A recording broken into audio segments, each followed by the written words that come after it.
Lebitso la ka ke Mphola Lephatsi. Ke sebetsa ofising ya Morena wa Kolo. Ke bile le kopano le Sotho Media re kopana mane Mafeteng. Re ne re na le dikholotso tse kenyeletsang manyalo a bana ba banyenyana dilemong. Mme Sotho Media se ile sa re thusa ho gotlela mafapha a ikarabellang ditabeng tseno tsa molao. Ke kenyeletsa Lefapha la Sepolesa, NSS, ba Lefapha la Nyewe la ditaba tsa molao, ke bolela diagente ka mantswe a mang.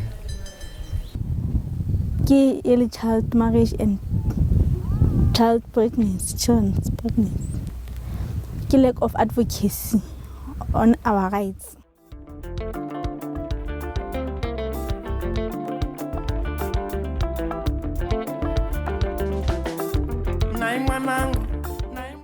Ke ne ke sa tsebe nna hore ha ne ke tse kena sekolo ke ne ke tseba hore ngwana wa ngwanana a ka kgona ho ima mohlomong dilemong tsane tsa bo malebele ho isa bo 12 ho ya ho ima.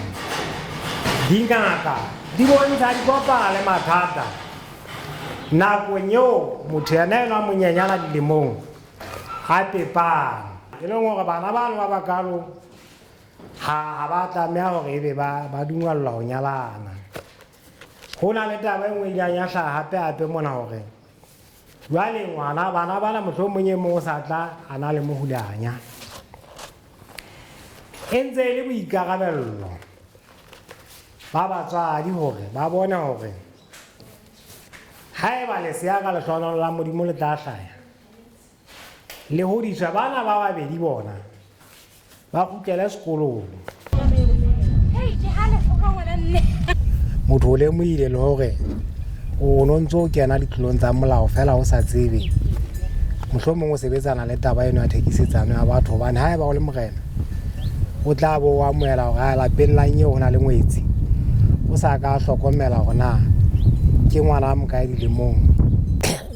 Ka puisano eno ya rona fela ile ra fumana hore re keteletse re bile re fumana tharollo re le motse hore ngwananyana kapa mohlankana ha a nyala pele ho ka etswa letho lefe kapa lefe lapeng leno le jwalo, lelapa leno ka kotlolo le tlameha le tsebise morena. Mme ha morena a ikgodisitse hore ngwananyana enwa o ntse le tlase dilemong, ho etswe ditokiso tsa malapa a mabedi hore ngwananyana a kgutlele lapeng.